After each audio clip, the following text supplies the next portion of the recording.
Lieutenant Commander Ji-Wan Park stood at the edge of the crowded reception hall on the Galactic Council space station. The annual Diplomatic Unity celebration was in full swing. Representatives from over 50 alien species filled the room with a rainbow of colors, textures, and smells. Ji-Wan smoothed down her blue formal uniform and took a deep breath. As one of the newest human diplomats assigned to the station, she needed to make a good impression. Her superiors had warned her repeatedly about the importance of tonight's event. "Just remember the basics," her mentor had said. "Observe proper, greeting distances for each species. No sudden movements around the Florians. And whatever you do, avoid physical contact with the Vesperians." The problem was there were so many rules to remember for each different alien species. Ji-Wan carefully made her way through the crowd, nodding respectfully to the tall, tree-like Florians, whose branches swayed gently above the other guests.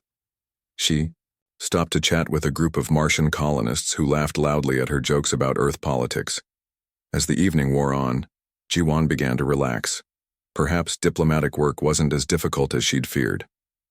She reached for a drink from a passing server's tray. That's when it happened. A sharp elbow from a four-armed Centaurian knocked Ji-Wan off balance. She stumbled sideways, directly into the path of an approaching alien. Without thinking, Ji-Wan reached out to steady herself, her hand landing firmly on the bumpy greenish exoskeleton of the creature beside her. Time seemed to stop. The buzz of conversation died. Glasses froze midway to mouths. Even the soft background music seemed to halt. Ji-Wan found herself staring into the compound eyes of Ambassador Tekka of the Vesperian Empire. The mantis-like diplomat's antennae quivered violently. "You laid hands on me, human." Tekka's voice rose to a pitch that made Ji-Wan's translator device crackle. "Do you understand what you have done?" Ji-Wan quickly pulled her hand back. "I'm so sorry, Ambassador. It was an accident. I lost my balance and..." Silence. Tekka's mandibles clicked together sharply. "Do you know what Vesperian law demands now?" Ji-Wan's translator chose that exact moment to emit a high-pitched whine before going completely silent.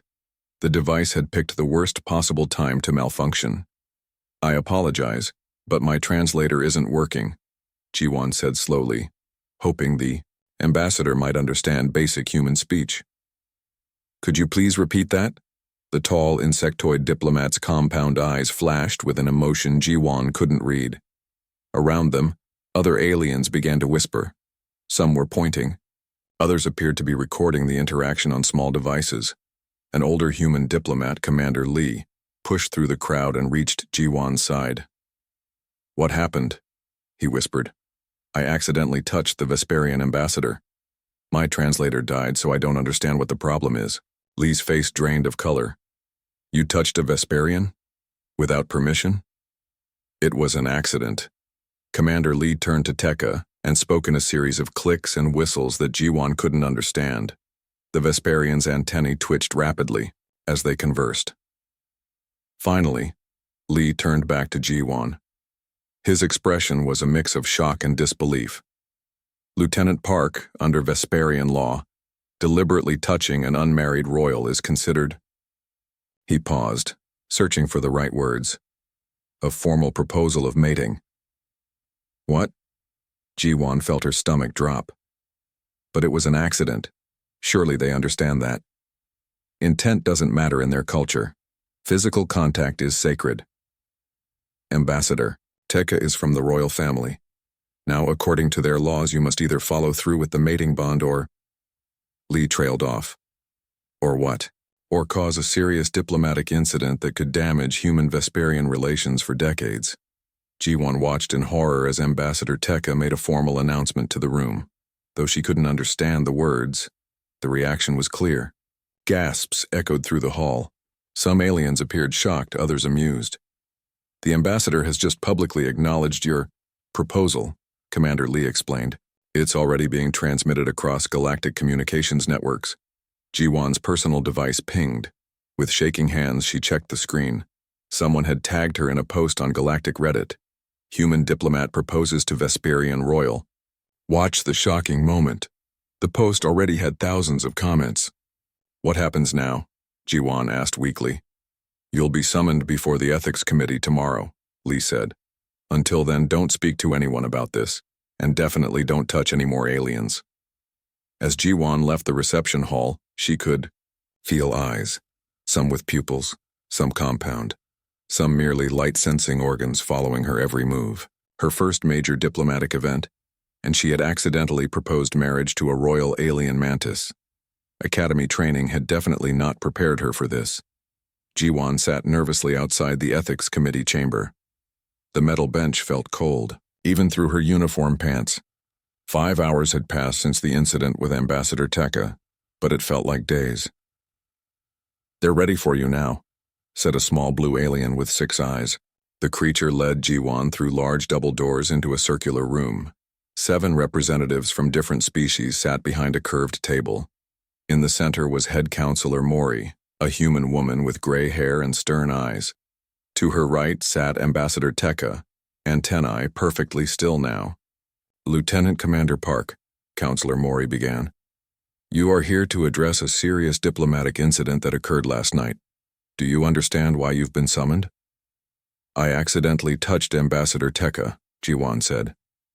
"But it was truly an accident. I was pushed and lost my balance." A tall, crystal-like alien made a sound like tinkling glass. "Intent is irrelevant in Vesperian custom. Physical contact has occurred. Please explain the situation to Lieutenant Park," Mori said, nodding to a Vesperian cultural attaché seated beside Tekka. The attaché stood. Unlike Tekka, this Vesperian was smaller and brown rather than green. "In our culture, physical contact between unmarried individuals is strictly forbidden, unless it signifies a formal mating proposal. This law dates back 10,000 years. But surely there are exceptions for accidents or for aliens who don't know your customs?" Ji-won asked. "There are no exceptions," the attaché replied. "Our exoskeletons contain sensitive receptors. Any touch leaves a chemical signature that permanently marks both parties. Ambassador Tekka now bears your signature." Ji-won felt sick. "I had no idea. That is why all diplomats receive cultural training before meeting with Vesperians," Counselor Mori said, her disapproval clear. "Did you not review the briefing materials?" Ji-won remembered the thick file she had meant to study. It still sat, unread on her desk. There had been so many species to learn about, and she had focused on the Martians since they were her primary assignment. "Ambassador Tekka is not just any Vesperian," the attaché continued. "The ambassador is 8th in line to the imperial throne. Royal family members follow these laws most strictly." "What happens now?" Ji-won asked. Ambassador Tekka spoke for the first time, the translator converting clicks and whistles into human speech. "There are 2 paths forward. We proceed with the mating bond, or I refuse your proposal. And if you refuse, I lose my position, my royal status, and bring shame to my family line. I would be seen as unmarketable since I bear your chemical signature." The room fell silent. Ji-won felt the weight of every eye upon her. "This is ridiculous," she finally said.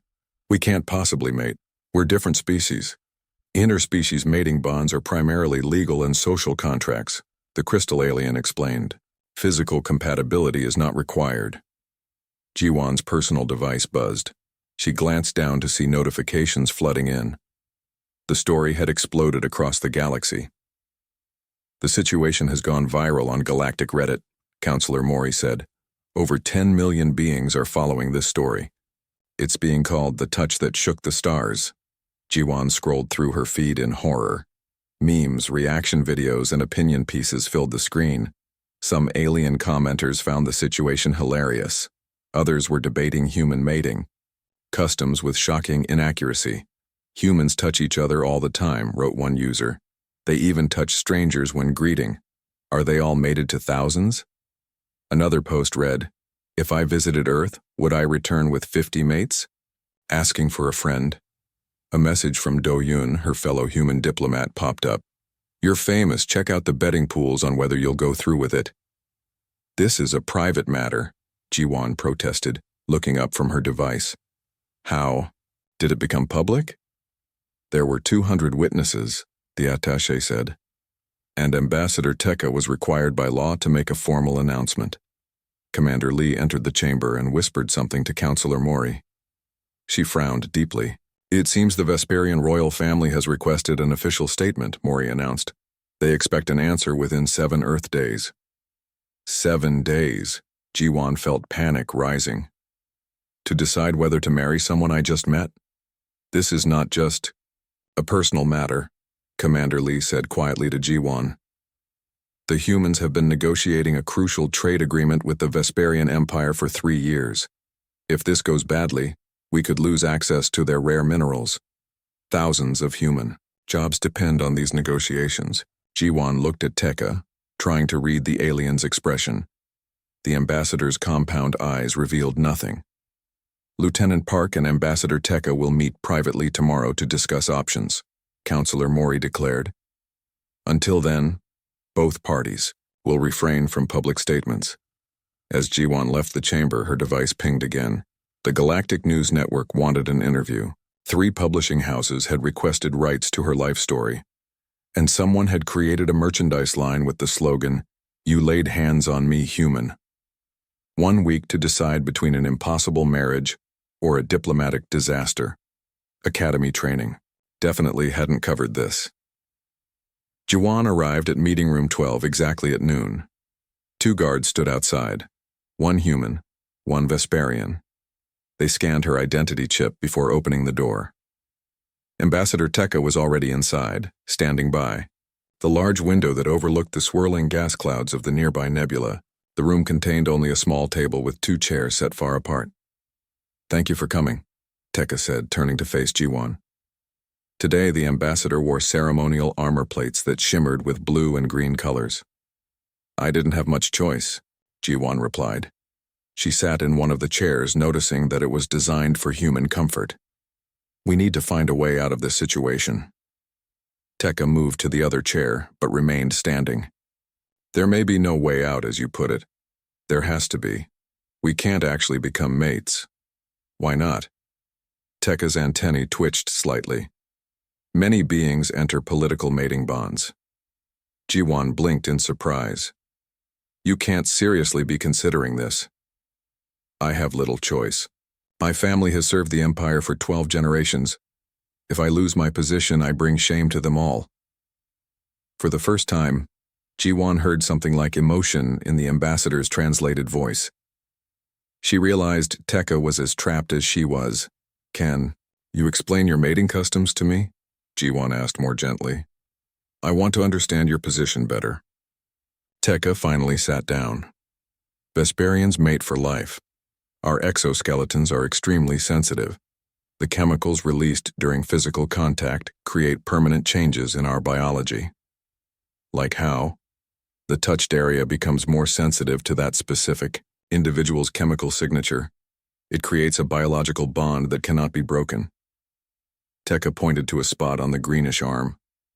"Your touch is here. Now this area will always react to your presence." "I had no idea," Jiwan said. "That's why casual touching is forbidden?" "Yes. In ancient times, before the law, many Vesperians died from system shock after receiving too many different chemical signatures. Our bodies cannot process multiple bonds." Jiwan felt terrible. "So my touch actually harmed you physically?"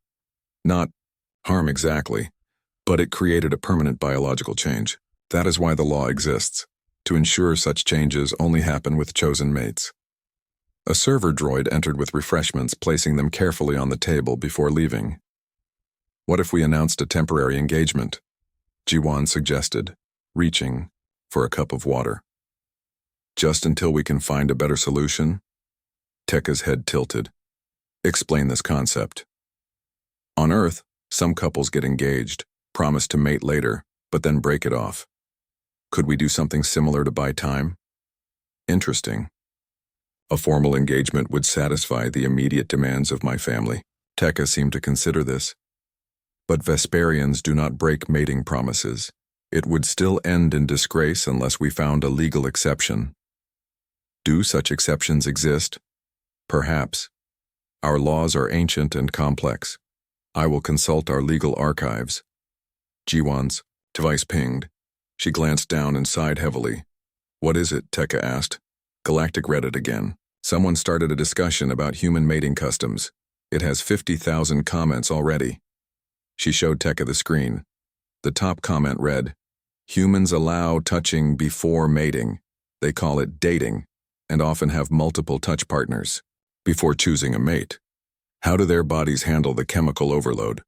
Another popular comment stated, I heard humans touch for pleasure without any mating intention. Is this true or just dirty propaganda? Tekka's mandibles clicked, and what G1 had learned was the Vesperian equivalent of a laugh. They misunderstand completely. It's embarrassing, G1 said.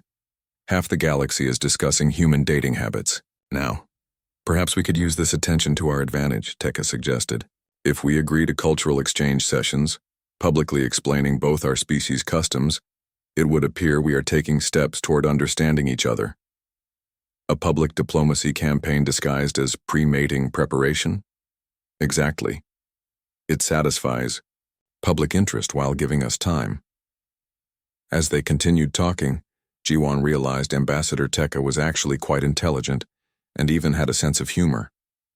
The Vesperian described life on the home planet, and G1 shared stories about Earth. Hours passed quickly. Their conversation was interrupted by an urgent message. The Vesperian royal family had sent an official communication demanding a formal response within 5 days, not 7 as originally stated. They're watching the galactic Reddit discussions, Tekka explained. The longer this goes on, the more our customs appear ridiculous to other species. They want resolution. 5 days to decide the rest of our lives, G1 said. Or find another solution, Tekka added. I will search our ancient laws tonight. There may be a path forward that preserves both our futures. As G1 left the meeting room, she realized something surprising. She was actually beginning to like Ambassador Tekka. 3 days had passed since the incident. G1 paced her small quarters, unable to sleep. Tomorrow the Vesperian royal family expected their answer, and they still had no solution. Her door chimed. At this late hour, who would visit? Enter, G1 called. The door slid open to reveal Hana Kim, one of the human legal advisors on the station. Her arms were full of old-fashioned paper books and data tablets. I think I found something, Hana said, dropping the materials onto G1's desk. It took searching through some very old Vesperian legal texts, but there might be a way. Out! G1 felt a surge of hope. What is it? The challenge of mutual understanding. Hana pointed to an ancient text. It's an old Vesperian custom from before they joined the Galactic Council. When two individuals from different tribes needed to resolve a conflict without physical combat, they could undertake this challenge. And this helps us how? One section specifically mentions that successful completion nullifies all bonds, commitments, and obligations between the parties. That includes accidental mating proposals. G1 grabbed the book.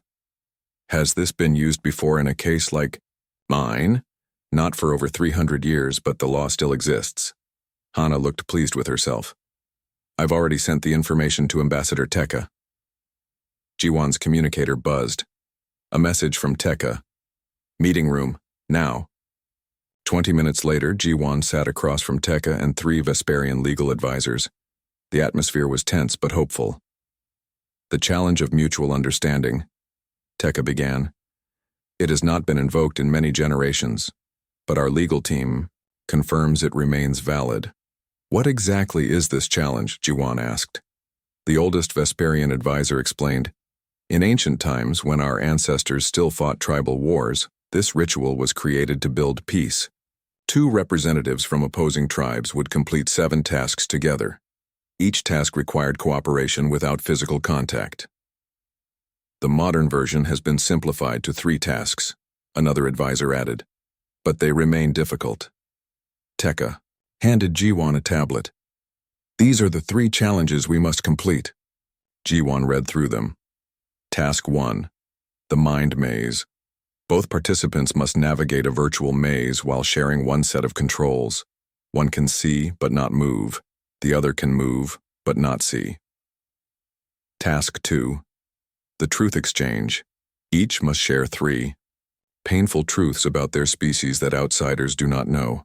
These truths must be verified by elder councils. Task 3. The Trust Fall. A physical challenge requiring absolute trust without contact.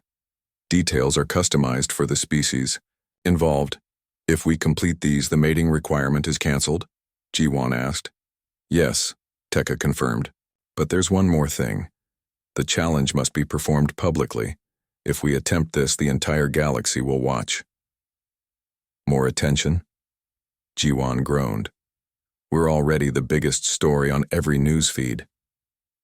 Actually, that might work in our favor, Tekka said. Public opinion is already fascinated. This would transform our story from scandal to cultural education. When could we begin? Tomorrow. The royal family has approved this approach, if we announce it immediately.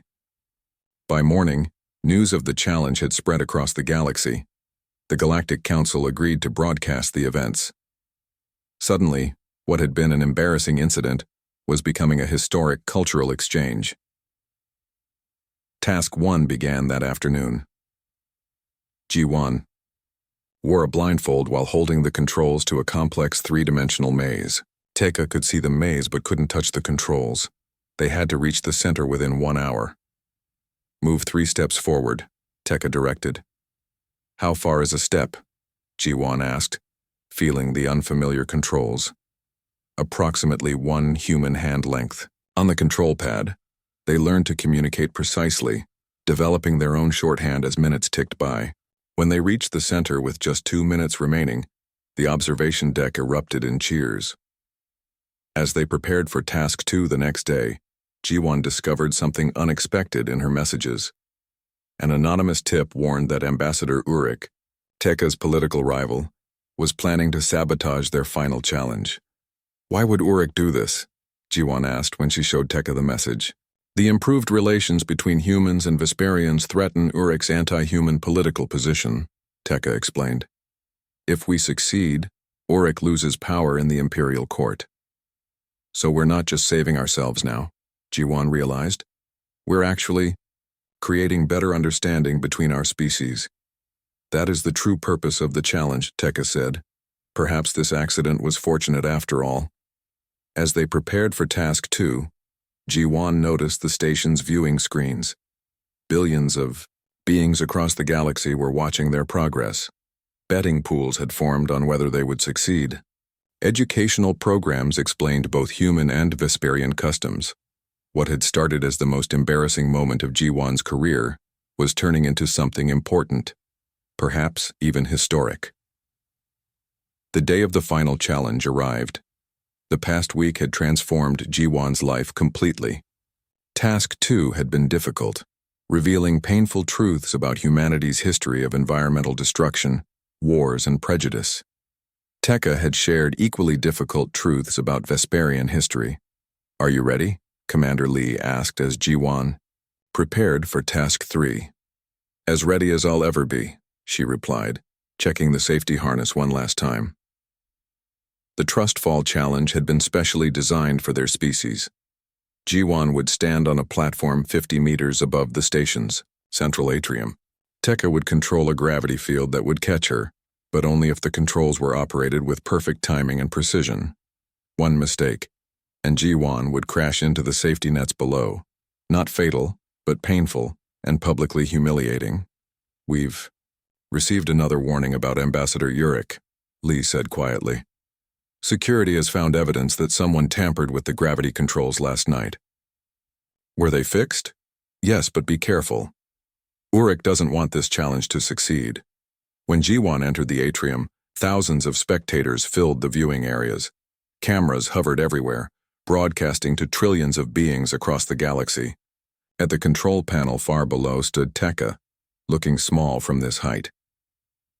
Citizens of the Galactic Alliance, announced the head counselor, we witness the conclusion of the challenge of mutual understanding. This ancient ritual has not been performed in 3 centuries.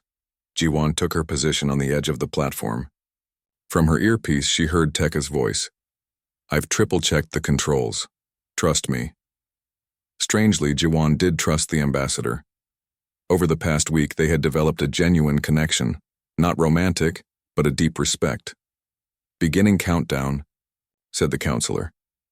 "Lieutenant Commander Park will fall in 10 seconds. Ji-won closed her eyes and took a deep breath. 5, 4, 3. A sudden commotion erupted below. Ji-won opened her eyes to see Ambassador Urich rushing toward the control panel. Security officers moved to intercept, but they were too far away. 2, 1. Ji-won fell backward. Into the open air. Wind rushed past her face as she plummeted. The atrium spun around her. She heard gasps from the crowd. For a terrifying moment, she felt nothing slowing her fall. The gravity field hadn't activated. Urich had reached the controls. Then, suddenly her descent slowed. The familiar tingle of an artificial gravity field surrounded her body. She wasn't stopped completely. The field was weaker than planned, but her fall had become a controlled descent. Looking down, Ji-won saw Tekka physically restraining Urich with one arm while operating the controls with the other. In Vesperian culture, such forced contact was almost taboo, yet Tekka had done it to ensure Ji-won's safety. When Ji-won finally touched down gently on the atrium floor, the crowd erupted in cheers. Security officers took Urich away while medical staff checked Ji-won for injuries. "You did it," Ji-won said when Tekka approached. "We did it," Tekka replied. "The challenge is complete." The head counselor stepped forward, holding an ancient Vesperian scroll. "By the power of the Galactic Council and in accordance with Vesperian law, I declare the challenge of mutual understanding successfully completed. All bonds, commitments, and obligations between Lieutenant Commander Ji-won Park and Ambassador Tekka are hereby nullified." Ji-won felt a wave of relief wash over her. No marriage, no diplomatic incident. Freedom. But there was something else too. A sense that something important had happened here. 1 month later, Ji-won stood in the newly established Cultural Exchange Center on the Galactic Council station. Displayed prominently was a recording of their challenge alongside educational materials about both human and Vesperian customs. "Over 10 billion beings have used these materials in the past month," said Director Hana, who now ran the center. "Applications to the Diplomatic Academy have increased 300%. Who knew my biggest mistake would become my greatest achievement?" Ji-won laughed. The door opened and Ambassador Tekka entered. Since the challenge, the Vesperian had become a leading voice for cultural understanding in the council. "The reform bill passed," Tekka announced. "The Vesperian Imperial Court has modified our contact laws to include exceptions for accidental contact with non-Vesperians." "That's wonderful news," Ji-won said. Additionally, the Human-Vesperian Trade Agreement was ratified this morning, the most favorable terms in Vesperian history. They walked together to the large window overlooking the nebula. Neither spoke for a moment, enjoying the comfortable silence between them. "I received new orders," Ji-won finally said. "I've been promoted. They want me to lead the new interspecies cultural training program." "A well-deserved promotion," Tekka replied. "Few diplomats have your hands-on experience." Ji-won laughed at the rare Vesperian attempt at humor. "The first lesson will definitely be keep your hands to yourself." On the main concourse below, they could see tourists from Earth wearing special gloves with blinking lights that warned when they came too close to touch-sensitive species. Meanwhile, a group of young Vesperians practiced the human handshake using special protective gear. "We've created something important here," Tekka said. "Yes," Ji-won agreed. "Something much better than an accidental marriage." Outside the window, the nebula's colors shifted and swirled, a beautiful reminder that the universe was full of differences, and that those differences, when understood, made everything more magnificent.